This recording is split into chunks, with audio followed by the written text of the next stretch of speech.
पोती, ये हैं सेमवाल जी, हमेशा की तरह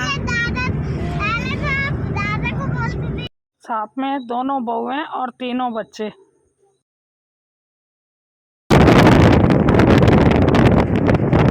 पहुंच गए हम ऋषिकेश। यहाँ पे सत्संग शुरू हो गया है।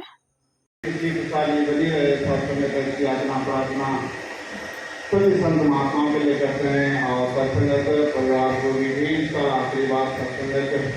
जब तक कि बुजुर्गों की दुआ साथ है मेरे, तब तक ही एहसास खुदा साथ है। जब तक बुजुर्गों का आशीर्वाद मेरे साथ है, तब तक ईश्वर की अनुकंपा होती है। इसलिए ईश्वर के और करीब होना चाहते हैं तो अपने परिवार के बुजुर्गों के करीब हो जाए, उनका सम्मान करो। ये दास नहीं कह रहा, और इसलिए भी नहीं कह रहा कि परिवार खुश हो जाए, तब कह रहा। ये धर्मग्रंथों में लिखा है, अभिवादनशीलस्य नित्यावृत्तो विसेविना। जो बुजुर्गों का सत्कार करते हैं, अभिवादन करते हैं विनम्रता के साथ, दिखावे के साथ नहीं, मजबूरी के साथ नहीं, जरूरत है इसलिए कर लिया, मन कर नहीं रहा, सीट छोड़ दी बैठो और उनके अंदर से बोल रहे कहां से आए, ऐसा नहीं। अभिवादनशीलस्य विनम्रता के साथ नित्यावृत्तो विसेविना, किसी पर्व विशेष पर भी नहीं, नित्य जो वृद्धों की सेवा करता है। चत्वारि तस्य वर्धन्ते, चार चीजें उनके जीवन में ग्रोथ करती है, बढ़ती है। आयु, वो लंबी आयु वाला है। कभी किसी बुजुर्ग के आगे सर झुकाओ तो पहला तो यश भी बढ़ता है और बल भी बढ़ता है। अब जिसके पास ये चारों चीजें हो, महात्मा, लंबी आयु वाला भी हो, बुद्धिमान भी हो, दुनिया में उसका हुनर भी हो, यश बल भी हो। बल कई प्रकार के होते हैं, तन का बल, मन का बल, आत्मा का बल, हर बल अलग अलग है। अब इतना सारा आशीर्वाद, इसलिए बात कह रहा, जब तक की बुजुर्गों की दुआ साथ है मेरे, तब तक ही है साथ है। तो ये कृपा है, ये संयोग तब जीवन में बनता है जब ऐसी समझ लेने वाला संत मिलता है। इसलिए महात्माओं ने आगे लिखा है, भाग्योदयेन बहुजन्म समर्जितेन सत्संगमवलवते पुरुषो यदावे। क्या जीवन में प्राप्त करना चाहिए? क्या माता पिता का धर्म है? नहीं तो शास्त्र ने कुछ और भी लिखा है, माता शत्रु पिता वैरी हेन बालो न पठते न शोभते सभा मध्या हंस मध्यवतो यथा। माता पिता शत्रु हो सकते हैं, शास्त्र कह रहा हो सकते हैं, माता शत्रु पिता वैरी हेन बालो न पठते। जिसने अपने बच्चों को संस्कार नहीं, जिन्होंने अपने बच्चों को संस्कार नहीं दिए, वो माँ शत्रु पिता वैरी है, हेन बालो न पठते न शोभते सभा मध्या हंस मध्यवतो यथा। वो सज्जनों की सभा में ऐसा ही बैठता है जैसे हंसों के बीच में घोड़ा बैठता है। इसलिए हंसों की सभा में, महापुरुषों की सभा में, उच्चतर समाज में मेरे पुत्र बैठ पाए, ये जिम्मेदारी से माता पिता। और कौन सा है वो समाज और ये परिवार? इसलिए बात करता है कि जहाँ इन्होंने परिवार को ये संस्कार दिए भक्ति वाले, वही बच्चा जो है जहाँ जॉब करे, दरोगा साहब है, बहन की पुलिस में है, और उस पद पे भी जहाँ खड़े हैं, तो अभी भारत सरकार की तरफ पिछले कुछ दिनों पहले यही चल रहा पैलेस में, ऐसे बहादुरों के रूप में इनका सम्मान हुआ, पर्वतोगी के रूप में। तो जहाँ सरकार में भी सम्मान हो रहा है और गुरु के दरबार में भी सम्मान हो रहा है, ऐसे ही किरदारों की आवश्यकता है। इसको बैलेंस कहते हैं। एक ही तरफ भागने का नाम जीवन नहीं है, संसार में भी मेरी पकड़ हो और भगवान पर भी पकड़ हो, ये लोक भी सुखी हो और लोक भी सुहेला हो। इसीलिए सदगुरु कहता है, भाई घर से भागने का नाम ज्ञान नहीं है, घर में रहकर जागने का नाम ज्ञान है। परमात्मा की पहचान कर और फिर जहां भी जा, परमात्मा तेरे साथ है। ये भाग्य कोई ऐसा नहीं कि आज जागे हैं, 84 लाख योनियों से जीवन चल रहा है। 47 है 84 लाख योनियां, और एक कोई निरंकारी नहीं, भागवत में जिक्र है 84 लाख योनियों, वो 84 लाख योनियों का सफर है। जिसको शहंशाह लिख रहे हैं, पूजा करता हूँ, भाई पूजनीय है।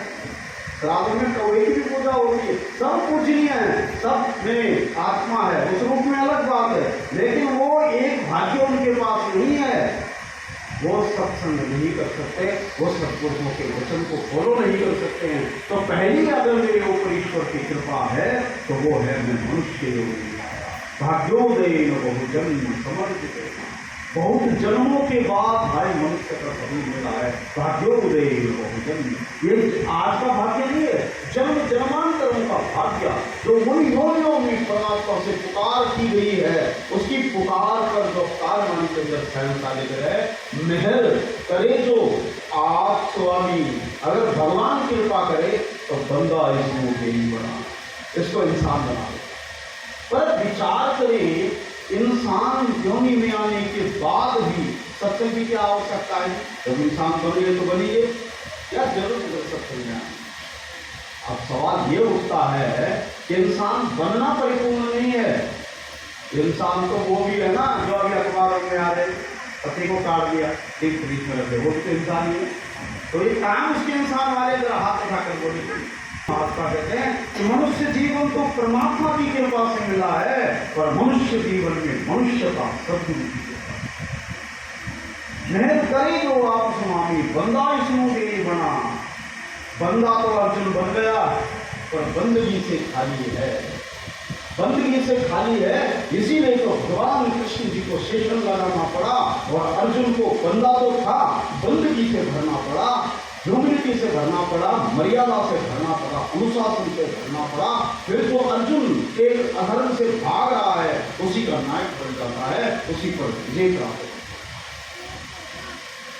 मनुष्य तो मीराबाई बन गई थी बचपन से, भगवान की भक्ति भी कर रही है, लेकिन रो रही है, क्या गा रही है? सखी रे किस विधि मिलना हो, सखियों से कहे कैसे मेरा परमात्मा से मिलना होगा।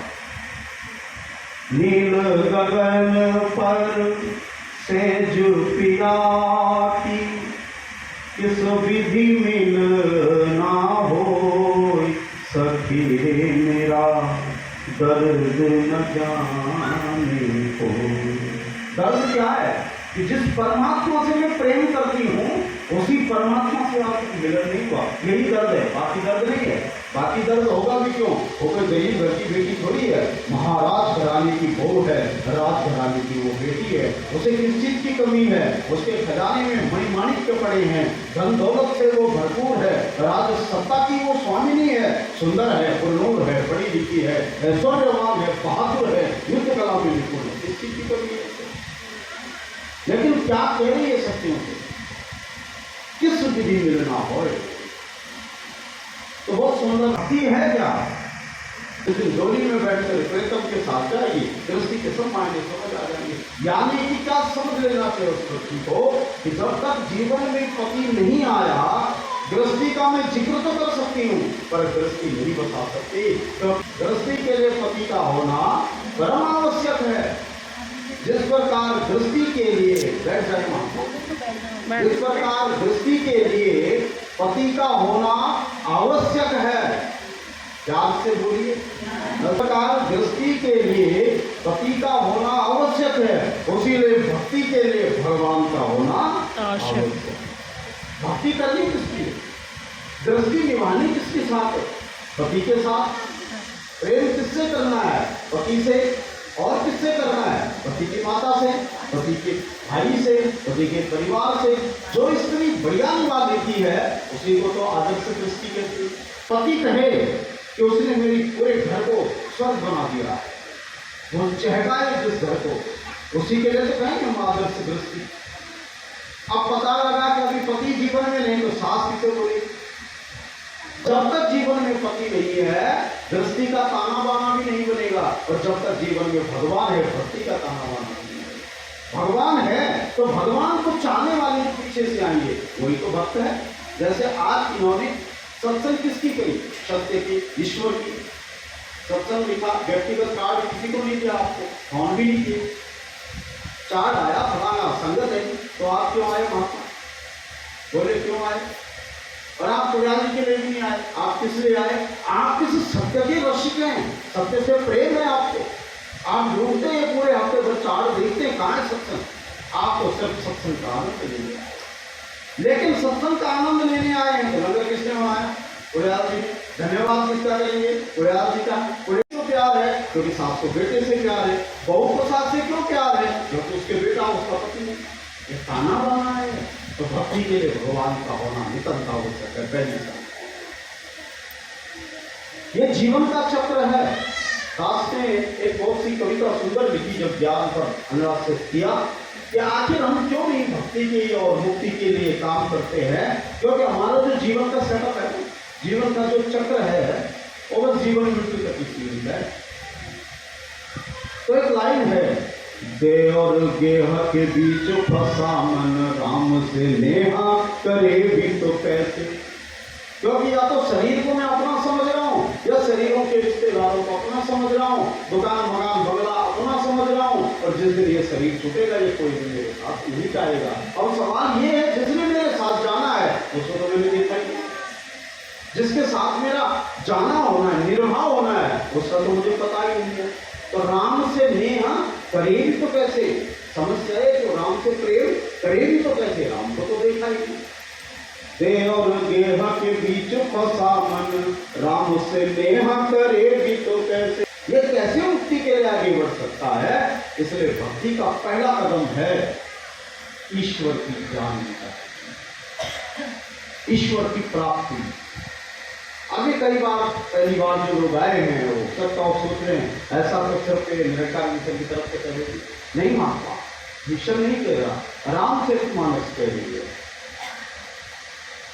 रामचरितमानस कह रही है, जाने बिनु नहीं होई प्रतीति, बिनु प्रतीति नहीं होई प्रीति, प्रीति बिना नहीं भक्ति दृढ़ाई।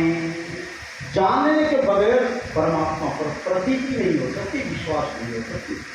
जाने बिना नहीं होई प्रतीति, बिनु प्रतीति नहीं होई प्रीति। और जिससे प्रतीति नहीं है, विश्वास ही नहीं है, उसे प्रेम कैसे होगा? और प्रीति बिना नहीं भक्ति दृढ़ाई। अगर प्रेम ही नहीं है तो भक्ति कैसे होगी? और अगर इन सब के अलावा हम सोच रहे हैं कि भक्ति हो रही है, तो फिर तुलसीदास जी ने लिखा है, जिम खगेश जल के चिकनाई। जैसे कोई बैल रात भर मछली चलाए, पूरी मेहनत करे, पूरी रात भर मछली चलाती रही, सुबह मक्खन के लिए हाथ डाला पर मक्खन नहीं निकला, क्योंकि रात में गलती से उसने दही की जगह उस जो बाल्टी या जो पहले तो परेड़ा बोलते थे, क्या बोलते हैं, जो उसको मंथन करने का साधन है, उसमें अगर उसने दही की जगह पानी डाल दिया गलती से रात को, तो बोलो महात्मा सुबह मक्खन मिलेगा? भ्रष्ट हो क्यों पानी पिलोई।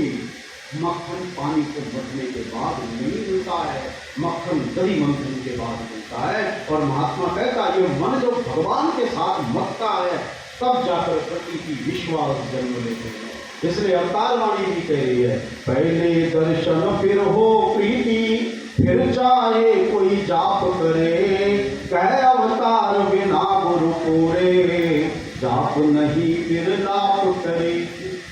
अब सवाल यह है कि चलो परमात्मा को पाना भी चाहते हैं, तो परमात्मा को खो रखा क्या कहीं? या किसी परचून की दुकान में मिलेगा? कहाँ मिलेगा परमात्मा? परमात्मा है कहाँ? महात्मा तो सब जगह है। तो अगर सब जगह है तो फिर यहाँ भी होना चाहिए, यहाँ पे भी है, तो फिर दिख क्यों नहीं रहा है? गीता का 11वां अध्याय, अर्जुन ने यही प्रश्न भगवान से आगे किया कि प्रभु आपने मुझे परमात्मा के बोध की बात करी है, मैं तैयार हूँ, एग्री हूँ, आपकी बात स्वीकार करता हूँ, कहाँ है भगवान? भगवान ने कहा, भगवान तो तेरे सामने खड़ा है अर्जुन। कहता कौन? अपने लिए नहीं कहा, तेरे सामने खड़ा है परमात्मा, अपने लिए नहीं कह रहे। अर्जुन कह रहा मेरे सामने खड़े हैं, तो फिर दिखते क्यों नहीं है? भगवान ने क्या कहा? महात्मा दिखते हैं, लेकिन ना तुमाम सत्य से दृष्टम नैव स्वचक्षुषु, दिव्यम ददामि ते चक्षु, पश्चिमे योगमीश्वरम। अर्जुन ये जो परमात्मा तेरे और मेरे बीच में खड़ा है, इन्हें तो अपनी इन मायावी आंखों से नहीं देख सकता, क्योंकि ये आंखें माया के शरीर की बनी है। उसे देखने के लिए, और आपने महाभारत में सब देखा, भगवान ने क्या कहा, दिव्यम ददामि ते चक्षु, हाथ उठाया, एक रेखा गई और अर्जुन की आंख में वो शक्ति आ गई जो भगवान को देख सकता है। और रेखा तो समझाने के लिए है, लेकिन इतिहास गवाह है कि हर युग में जब तक गुरु जीवन में नहीं आया, शिष्य ने भगवान को प्राप्त नहीं किया। चाहे स्वयं महाराजा, विराजा, महात्मा, जिनको हम बहुत बड़ा संत की संज्ञा देते हैं, पहले राज जनक जो महासीता के पिता हैं, उन्हें भी बिना अष्टवक्र जैसे महात्मा के पास गए हुए भगवत प्राप्ति नहीं हुई। भागवत के परम आचार्य सुखदेव जी जो भागवत कथा के रसिक हैं, उन्हें भी राजा जनक जैसे गुरु के पास जाकर इस ज्ञान को प्राप्त करना पड़ा, तब वो भागवत कथा के अधिकारी बने। स्वयं मीराबाई को भी रविदास जी के तट पर जाकर दामन फैलाना पड़ा, और इनकी बात को छोड़े, स्वयं भगवान राम को भी महात्मा वशिष्ठ का दरवाजा खटखटाना पड़ा। भगवान श्री कृष्ण को भी संदीपनी ऋषि के आश्रम में जाकर द्वार खोलना पड़ा, और फिर महात्माओं ने लिखा, भगवान को भी आसरा है सतगुरु के ज्ञान का, होता नहीं गर सतगुरु फिर कौन इसको जानता। जो भगवान के रूप में दुनिया में पूजे जा रहे हैं, उन्होंने भी पहला कदम यही उठाया कि परमात्मा की जानकारी क्या, परमात्मा को जानने का कदम लगा। पहला कदम है जानना, इसलिए ये जागृति की महात्मा मिलकर बात करते हैं, और इस जानकारी पहला कदम है। अब कई बार उनके लिए भी बात कहते जिन्होंने जान लिया, जानने के बाद कहीं हाथ छोड़ते, हो गया काम, हमने जान लिया, तो फिर एक गति से निकले, दूसरे में चले गए। जान लेना परिचय है, और मात्र परमात्मा से परिचय हो जाना परमात्मा पर अधिकार नहीं है। महात्मा परिचय होना अलग बात है, परिचय को प्रेम पूर्वक निभाना पड़ता है। तो भक्ति क्या है? भक्ति जीवन की एक अवस्था है। कोई गीत गाने का नाम भक्ति नहीं, कोई भजन गाने का नाम भक्ति नहीं है। व्रत उपवास प्रतीक है, ये इन प्रतीकों को समझना पड़ेगा। तो चले महात्मा, हमने उपवास रखा है, भक्ति है, तो उपवास किसका रखा है? उपमाने समीप और वास माने रहना। अब उपवास है किसका? अन्न का या भगवान का? अगर भगवान का उपवास है तो उपवास का मतलब है कि मैं भगवान के साथ बैठा हूं, ऐसा मेरा आज पूर्ण आशय है, और इस अवस्था से मैं विचलित नहीं होगा। आज इस अवस्था का नाम उपवास। जैसे किसी माँ का बेटा बड़े दिनों बाद लौटे, बड़ा प्रेम है माँ को, और उस माँ को से भी करते हैं, चलो जी बाजार चलते हैं, वो क्या देखो कुछ नहीं बेटा, जान तो रहता है, दिक्कत तो नहीं है। ये है उपवास होना। माँ उस पुत्र के करीब बैठी है। उपवास का मतलब भूख से नहीं है। बेशक रहे, मैं किसी का भावना को ये नहीं करे कि वो नहीं करना चाहिए, वो भी करे, पर प्रेम पूर्वक बैठे हैं, उन्हें भोजन की याद ही नहीं है। उपवास का मतलब ये नहीं भूखा रहे, मुझे भोजन की याद ही न रहे, वो भूख ही मुझे एहसास नहीं आए, मैं अपने प्रियतम के करीब। इस अवस्था का नाम है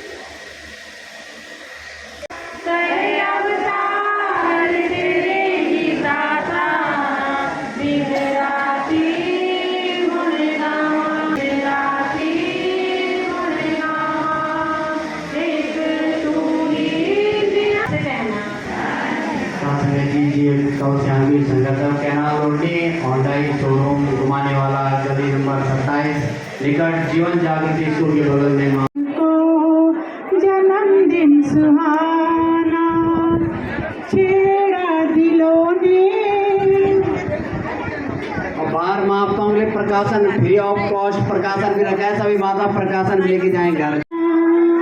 हर साल यूं ही सबको बुलाना, हर साल यूं ही सबको बुलाना।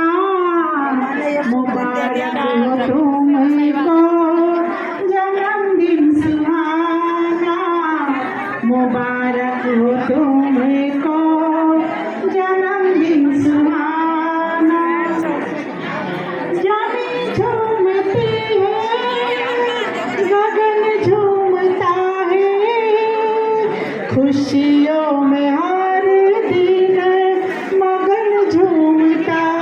मेरे छोटे भाई की बहू का जन्मदिन है आज, इसलिए शाम को केक कटिंग का प्रोग्राम था। जब संगत हो गई शाम को, हम घर के लोग थे, मेरे पिताजी और मेरी बहनें, मेरी बहुएं और उसकी बहनें, यानी कि मेरे भाई के सालियाँ और उसके मम्मी पापा से केक काटा गया।